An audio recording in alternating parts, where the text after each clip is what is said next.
Ho, ho, ho, ladies and gentlemen, and welcome to the end of this year's Let's Dev holiday special featuring some big balls. Now, last time we kicked up the chaos factor by adding crazy effects to the destruction of snowballs. The effects included a less chaotic burst effect, which would spawn a number of physical projectiles to knock the tractors around, and the more chaotic black hole, which would suck nearby tractors in, making them easier targets to hit. These effects also came with variations to up the ante even further, and today that ante is furthered even more as we continue to add to the chaos. So here we close out this year's special with even more chaos in the form of environmental hazards. These effects will be triggered randomly throughout the fight and will include storms, fountains, and obstructions, oh my. We'll also add a few final visual aids and effects to round out the project.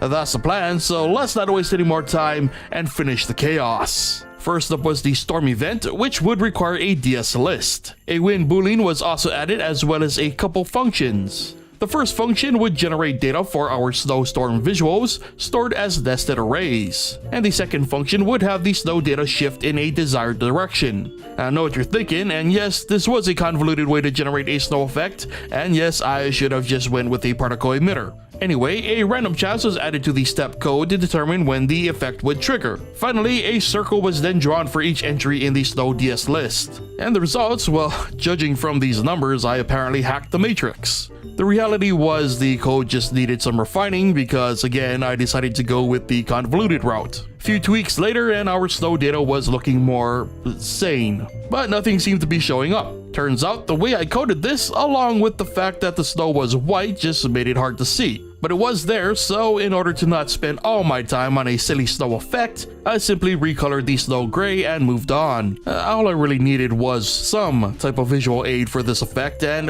this was already taking up half the session. So, moving on, when triggered, the storm is meant to push the tractors in a random direction, adding even more unpredictable movement to the gameplay. That was the easy part, and so it ended up working just fine. Which meant, despite a somewhat broken visual, the storm effect was working. This meant we could finally move on to the next effect, the fountain. Honestly, I really loved the accidental fountain effect we created last episode, so I decided to make it a world event. Much like last time, a fountain object is created in a random spot and begins to spout a large number of ice balls out like a fountain/sprinkler. And because I basically copy and pasted the code from the black hole, this indeed worked just as planned. Marked with a turquoise circle, the fountain would spawn a large number of ice balls throughout its lifespan.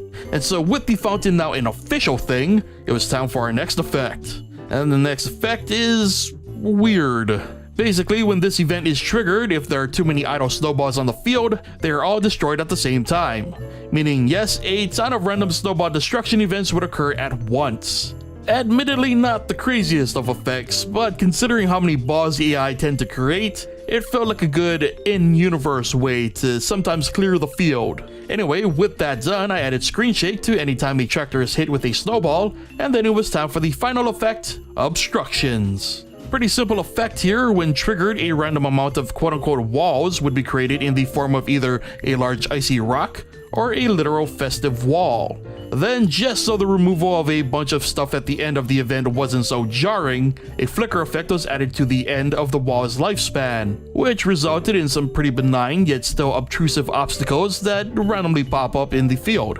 Again, not the craziest of effects, but at this point, I think we've basically capped out on the chaos levels. That is, unless we started adding like literal meteors or something, which I sadly did not have time to add due to the dang snow effect. Regardless, this was a fun little project. Nothing too challenging other than the issues I brought on myself, and unlike most other projects I'm working on nowadays, I didn't bother optimizing anything, and it was nice to just go crazy and add a bunch of silly stuff and not worry about the technical side. Which held up pretty well, all things considered. A lot of the effects did seem to cancel each other out simply due to the abundance of things going on at once, but for mostly winging it, I'm pretty happy with the results. And I know some of y'all out there are probably wondering, how do you win? Well, I mean, it's a snowball fight. Yeah, snowball fights now fun, not win. But if I had to add a win condition, all the tractors would be placed on an island, and the goal would be to survive while knocking everyone else off the island. But really, that's just me spitballing. The whole point of the project was to have fun. And fun I had. And hopefully you too had fun following this chaotic adventure. But with that said, brings us to the end of this year's Let's Stuff Holiday Special. I hope you all have a wonderful holiday season and a safe new year. Thank you so much for watching, and I'll see you guys next time.